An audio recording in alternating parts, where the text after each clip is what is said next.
In this lesson, we'll see how we can use the Mental Ray portal light as a way of improving the indirect lighting in our scene.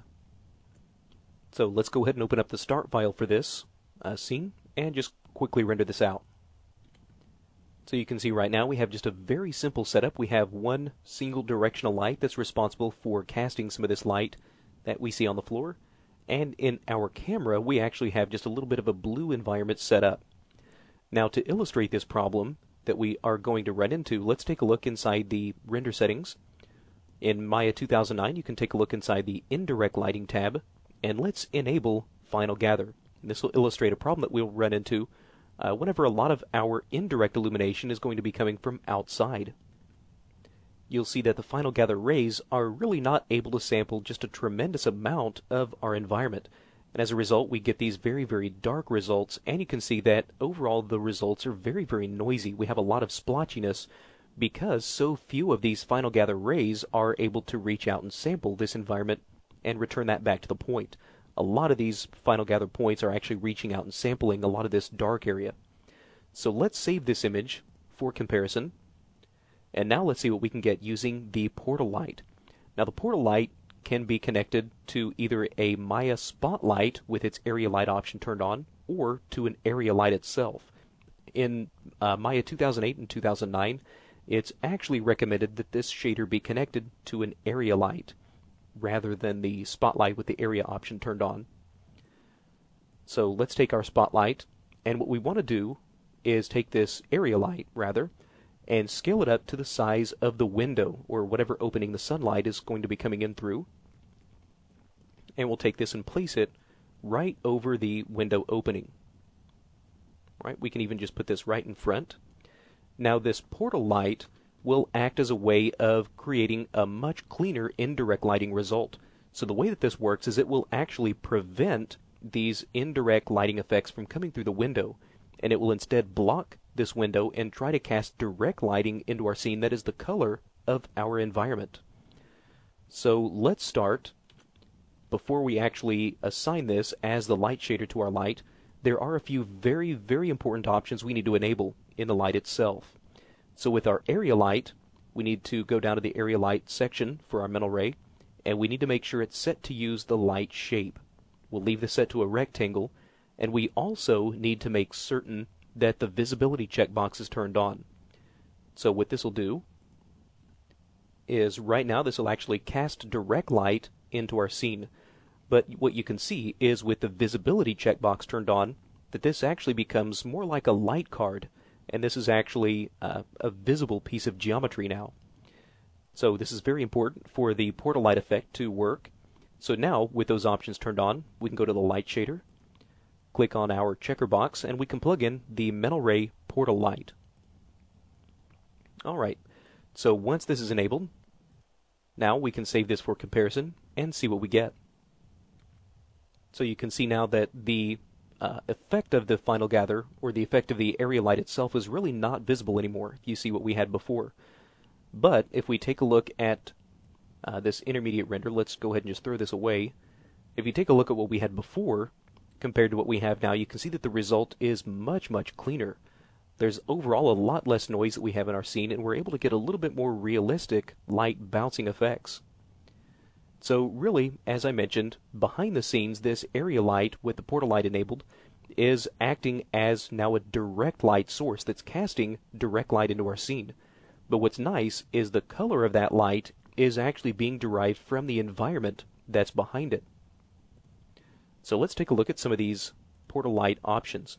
The first is the intensity multiplier, which is really the strength of this direct lighting that's coming from the light itself. Right now you can see that the overall lighting is really fairly dark. So if we were to save this, and let's bump up this intensity multiplier a little bit, let's say to a value of 6, you can now see how that will give us a much stronger direct light compared to what we had before. And overall, again, now this starts to become a much, much cleaner, more realistic render. Now below that we have the color multiplier. Now this is really the color of the light that's going to be coming through. With this set to white, that means it's going to be sampling 100% of the color value that is defined in the environment itself. But if we wanted to change this color a little bit, we can now offset that color in any way we choose.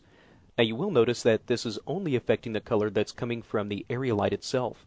You see that the directional light that we have is still pretty much the same color. So for most situations, you would probably want to leave this set to white. The transparency controls the overall opacity, or the transparency of this light card that we had here just a moment ago. If we were to render this with a little lower transparency, it just now simply makes that visible portion of the area light a little bit easier to see. It actually has no effect whatsoever on the actual light result. So again, for most situations, you would probably want to leave this set all the way up to white. The cutoff threshold for the shadows, this is really just kind of an efficiency or an optimization feature. Once the light reaches below a certain intensity level, in this case below 0.005, that light will be discarded and no shadows will be cast for that particular spectrum of the light. So by killing anything that falls below this value, we can just start to increase our rendering speed a little bit. Now the ray extension for the shadows really controls how far in front of or behind this area light the shadow calculations will start. Right now with this set to 0, the shadow calculations will start right at the point of this area light. Now if we started to increase this to a positive value, that'll actually start to shift the point of shadow calculation back a little bit further. This is kind of useful if you have an area light positioned just inside your room, but maybe somewhere back out here you have trees or something that might be blocking a little bit of that indirect light. If we start to extend this ray extension, we can begin to take those kinds of effects into account whenever we cast this indirect light. If this was set to a negative value, that means we can now not have to worry about actually casting or calculating the shadows beyond a certain distance. So the shadows will actually take place a little bit further out in front of this light. Again, for a lot of situations, I find this to be pretty useful to be kept right about 0.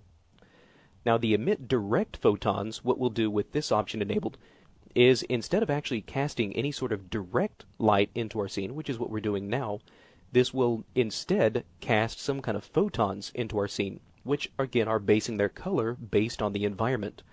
And that environment is controlled on the camera itself. So if you do have this option enabled in the portal light, then you'll also need to make sure that this portal light is connected as the photon emitter as well. Otherwise, we really won't be able to see any kind of an effect from that. And then finally below this, we have the custom environment. So as I mentioned, the environment itself is defined by whatever we have connected into the camera. Right now we just have a flat color mapped into the camera's environment, but if we had some kind of a spherical map that was plugged in, it would use that as well. Now for most situations you would probably want to sample the environment that was being rendered in the camera itself.